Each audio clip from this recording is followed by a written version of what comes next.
پوری دنیا کر رہی بالکل، ہے. ہاں. اور پاکستان نے دیکھیں نا بائیلیٹرل جتنے بھی مذاکرات ہوئے پاکستان نے ریکویسٹ بھی کی, پاکستان نے سمجھایا بھی, پاکستان نے شواہد بھی دیے, پاکستان نے جو ریجنل ممالک کی جو کانفرنس تھی اور جس میں ٹرائی لیٹرل کانفرنس بھی شامل ہے, جس میں پاکستان چین بھی شامل تھا, پھر ایران اور پاکستان بھی شامل تھے, پھر رشیا بھی شامل تھا, اس میں بھی تقریباً ہر فورم پہ پاکستان نے یہ بات کی ہے کہ افغانستان کے اندر دہشت گرد تنظیمیں جو ہیں وہ پاکستان کے اندر کارروائیاں کر رہی ہیں.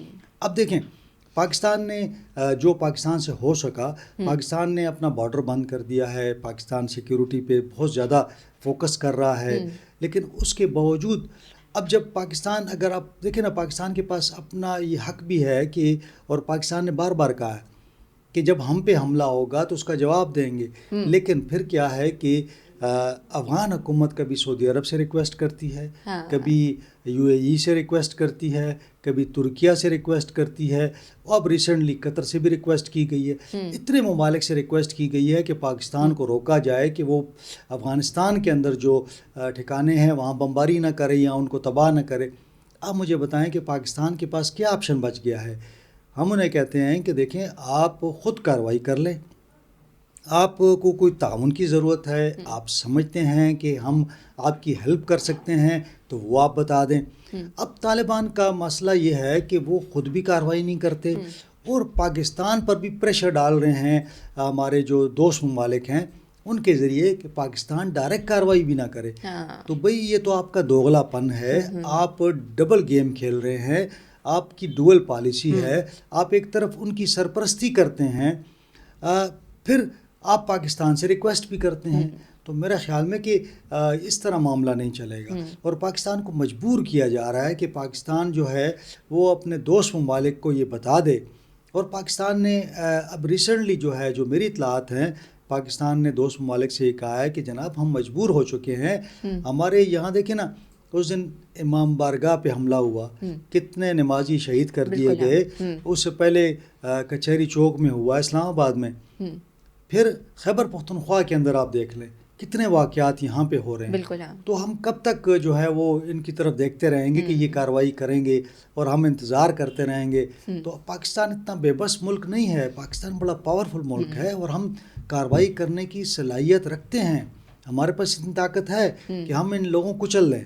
لیکن معاملہ یہ ہے کہ وہ افغان سرزمین پر بیٹھے ہوئے ہیں اور وہاں سے اب دیکھیں جتنے واقعات ہوئے ہیں نا, اس کی مکمل پلاننگ جو ہے وہ افغانستان سے ہوئی ہے. اور یہ اطلاعات بھی ہیں کہ ان کو فائنینشیل سپورٹ جو ہے, اب اس کے شواہد بھی کئی دفعہ پاکستان نے رکھے ہیں کہ اس میں انڈیا کی طرف سے فائنینشیل سپورٹ ہو رہا ہے. اب انڈیا سپورٹ کر رہا ہے, افغانستان اس میں ملوث ہے, کارروائی نہیں کر رہا, اور پھر پاکستان پر الزام لگائے جاتے ہیں. اور پھر اس طرح کے سر بیانات بھی دیکھیں ٹریڈ کے حوالے سے, جنہوں نے کہا ہے کہ میڈیسنز جو ہیں وہ نقلی پرووائڈ کرتا ہے پاکستان, اور پھر اس طرح کے بیانات دیتے ہیں کہ ٹریڈ تو ہم لوگ تو کچھ نہیں کر رہے ہیں, یہ پاکستان جو ہے وہ ٹریڈ انہوں نے بند کی ہوئی ہے. دیکھیں میں نے پہلے بھی کہا تھا کہ ٹریڈ میں ہمارا نقصان جو ہے اگر پرسنٹیج میں دیکھا جائے تو ہمارا نقصان کم ہے, ان کا زیادہ ہے. پھر ٹرانزٹ ٹریڈ بھی ان کی بند ہے, لیکن وہ اب شرمندگی کی وجہ سے صرف یہ کہتے ہیں کہ جناب وہ پاکستان سے جو چیزیں آ رہی ہیں وہ 2 نمبر ہیں, نقلی آ رہی ہیں. تو بھائی آپ تو اتنے سالوں سے لے رہے تھے, آپ نے تو اس وقت نہیں کہا, جب تعلقات ٹھیک تھے تو آپ تو لے رہے تھے اس وقت. اب آپ کہتے ہیں کہ جناب پاکستان سے ہم تجارت نہیں کریں گے. بھئی ہم تو کرنا ہی نہیں چاہتے تجارت, ہم نے تو خود بند کی ہوئی ہے, آپ تو منتیں کر رہے ہیں ہماری کہ تجارت کھولیں. آپ کے پاس تو کوئی راستہ نہیں ہے نا اب. بالکل ہاں. اچھا سر, حال ہی میں تحقیقات کے مطابق پاکستان نے کہا ہے کہ کراس بارڈر اٹیکس جو دیرہ اسماعیل خان اور بنو جیسے علاقوں میں ہوئے ہیں, اس کا ٹریس جو ہے وہ افغانستان کی سرزمین سے ہو رہا ہے. تو کیا لگتا ہے کہ یہ دعوے جو کیے گئے ہیں اس میں کس قدر سچائی ہے اور اس کے پیچھے کی سٹوری کیا ہے؟ دیکھیں میں نے جیسے کہا کہ جو پاکستان کے اندر جو واقعات ہو رہے ہیں وہ تمام افغانستان سے ہوتے ہیں. ریسنٹلی اگر آپ دیکھیں ڈیرہ اسماعیل خان میں واقعہ ہوا ہے, جی ایک SHO اور ہمارے 3 جوان شہید ہوئے. اسی طرح بنو میں واقعہ ہوا, اسی طرح دیگر اضلاع میں واقعات ہو رہے ہیں. یہ تمام واقعات ان کے تانے بانے جو ہیں وہ افغانستان سے ملتے ہیں, اور یہ سارے تانے بانے ٹی ٹی پی تک پہنچ رہے ہیں. اب تحریک طالبان جو پاکستان ہے کالعدم تنظیم ہے وہ یہ اس کی ذمہ داری بھی قبول کرتی ہے. اب آپ دیکھ لیں کہ پچھلے رمضان میں بھی پہلے تو یہ ہوتا تھا کہ رمضان میں یہ لوگ کہتے تھے کہ ہم فائر بندی کریں گے, ہم اٹیک نہیں کریں گے.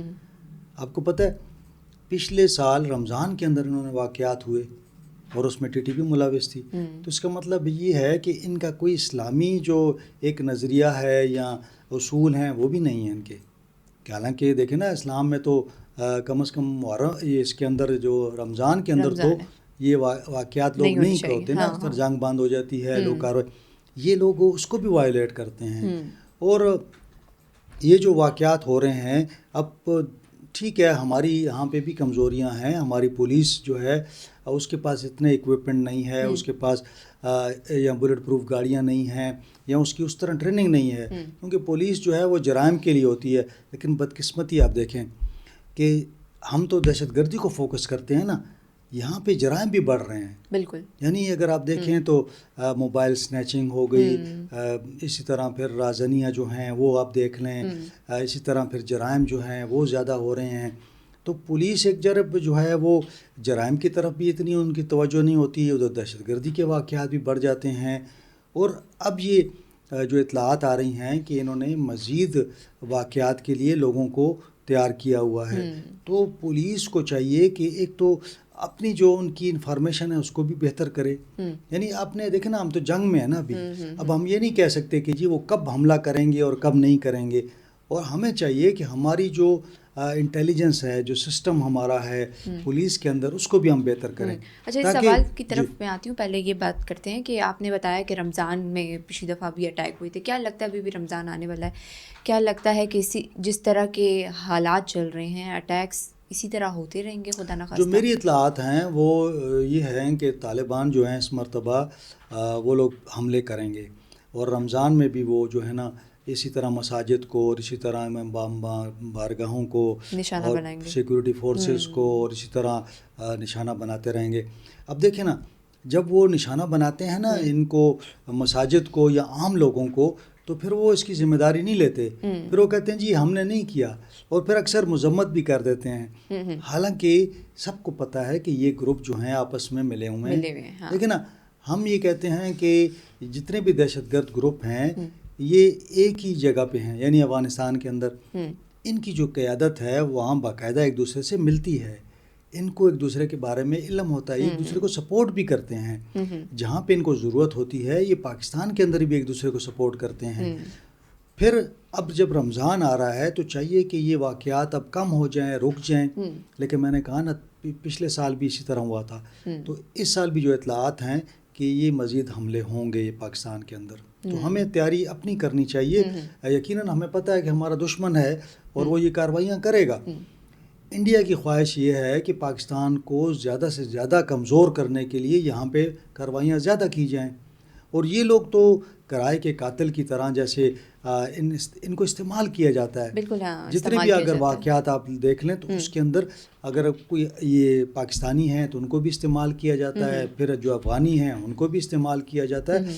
لیکن جو بارڈر کی بندش کی وجہ سے اگر آپ دیکھیں تو واقعات کافی کم ہوئے ہیں. بالکل, کیونکہ اب افغانستان سے یہاں پہ آنا ذرا مشکل ہے. لیکن ایسے ایریا ہیں جہاں بڑی مشکل راستے ہیں, پہاڑ ہیں اور بڑی گھاٹیاں ہیں نیچے تک, وہاں تک ایکسیس آپ کو پتہ ہے. ہماری جو چیک پوسٹیں ہیں ان کا فاصلہ بھی زیادہ ہے. مطلب اگر 20-25 کلومیٹر کا فاصلہ ہے, درمیان سے نکلنا آسان ہے, تو دہشت گرد کیا کرتے ہیں کہ پہاڑ کو نشانہ بناتے ہیں, وہاں سے اپنا راستہ بناتے ہیں. تو بہرحال پاکستان جو ہے وہ کوشش کر رہا ہے. اور دنیا میں ایسا ہوتا ہے کہ ہمیشہ دو ملک جو ہوتے ہیں نا وہ کوآپریشن کرتے ہیں تو یہ واقعات کو آپ روک سکتے ہیں. پاکستان یونیلیٹرلی جو ہے وہ کوشش تو کر رہا ہے, لیکن جب تک افغان حکومت اپنی ذمہ داریاں نہیں نبھائے گی ہم یہ چیزیں نہیں روک سکیں گے. بالکل. پھر میں یہ بھی کہتا ہوں کہ دیکھیں ہمیں اپنے اداروں کو, اپنی پولیس کو, اپنی سی ٹی ڈی کو, ہماری جو اسپیشل برانچ ہے, آپ کو پتہ ہے وزیر اعلیٰ صاحب اعلان کر دیتے ہیں, انہوں نے اعلان کر دی ہیں کہ جی میں نے 7 ارب سی ٹی ڈی کو دے دیا ہے, کچھ 6 ارب جو ہے میں نے اسپیشل برانچ کو دے دیا ہے. اگلے دن میں نے پوچھا تو وہ پیسے ابھی تک نہیں آئے تھے. ابھی تک نہیں آئے. تو CTD کو کچھ پیسے آئے, اسپیشل برانچ کو بھی نہیں آئے. پھر وہ بیوروکریٹک جو فائلیں ہیں اس کے اندر پیسے غائب ہو جاتے ہیں. اور ہمارے جو صوبائی حکومت ہے وہ گورننس کی بجائے, یعنی وہ جو لائن آرڈر کی بجائے وہ سیاست میں مصروف ہے. یعنی ان کا کام جو ہے وہ احتجاج کرنا اور ڈیالہ اور یہ وہ جو حالات چل رہے ہیں اس کی جانب ہے. ان کو چاہیے کہ دیکھیں آپ کو فوکس کرنا پڑے گا اپنے اداروں پر, آپ کو فوکس کرنا پڑے گا امن و امان پر. اور پھر میں یہ کہتا ہوں دیکھیں یہ جو نوجوان استعمال ہوتے ہیں نا, یہ شدت پسندی جو ہے اس کو آپ گڈ گورننس کے ساتھ اور شعور بیدار کر کے آپ کم کر سکتے ہیں. جب تک شدت پسندی یہاں پہ ہے اور جب تک نوجوان بے روزگار ہیں آپ اس پر قابو نہیں پا سکتے. اچھا سر, اگر اسی طرح کے حالات چلتے رہے تو کاؤنٹر ٹیررزم اسٹریٹجی میں شارٹ ٹرم پالیسی اور لانگ ٹرم پالیسی میں پاکستان کو کیا ایسی پالیسیز جو ہیں وہ اپنانی چاہیے؟ دیکھیں شارٹ ٹرم تو یہ ہے کہ آپ اپنے سیکیورٹی کو مضبوط کریں, آپ کوشش کریں کہ ایسے واقعات جو ہیں ان کو روکا جائے, اور آپ ساتھ ساتھ یہ بھی کریں کہ دنیا کو بھی بتاتے رہیں, اور جو بھی آپ کے واقعات ہوتے ہیں ان کے پورے شواہد جو ہیں وہ دنیا کے سامنے رکھیں.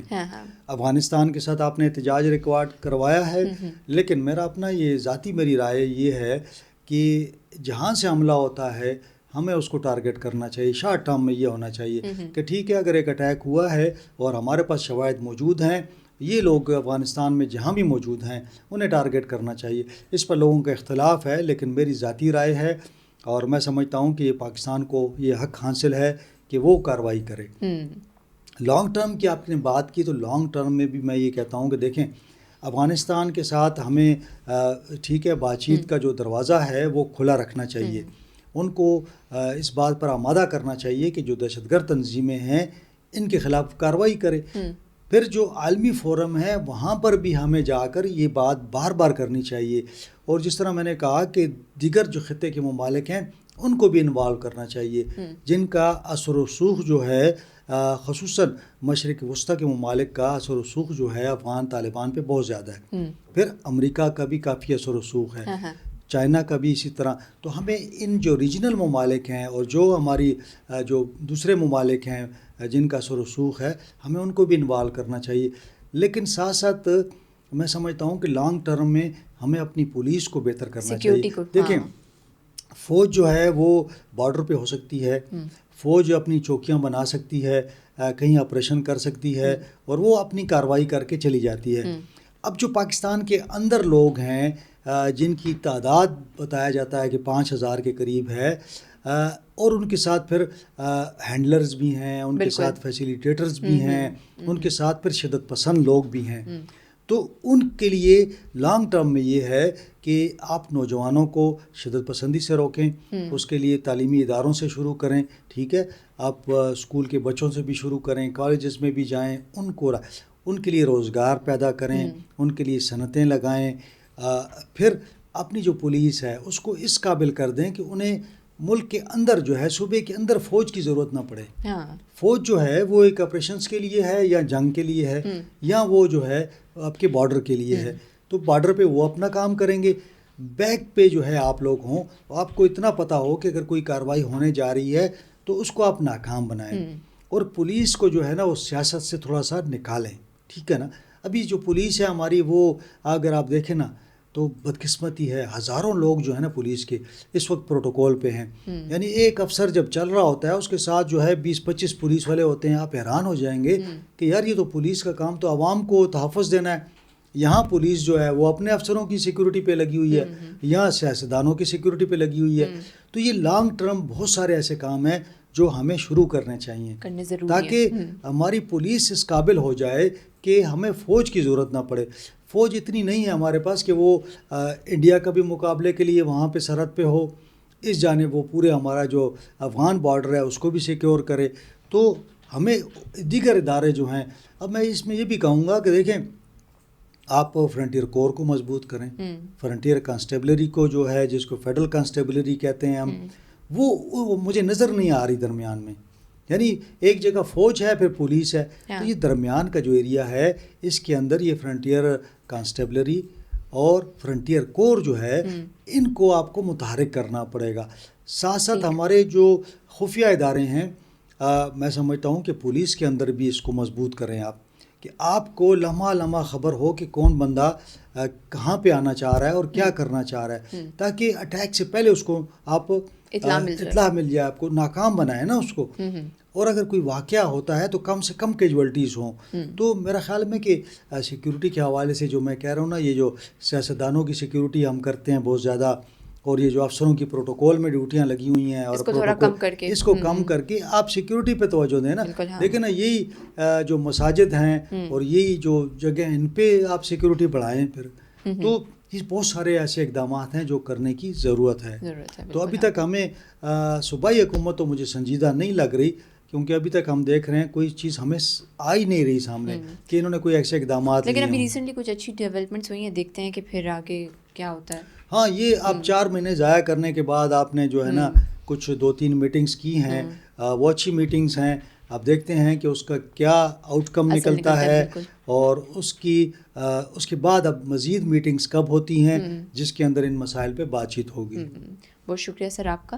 یہیں پہ ہماری پوڈ کاسٹ کا اختتام ہوتا ہے. اپنی رائے کا کامنٹ سیکشن میں ضرور کیجیے. ملتے ہیں اگلی پوڈ کاسٹ میں نئے مہمان کے ساتھ، نئے سوالات کے ساتھ. تب تک کے لیے اللہ حافظ.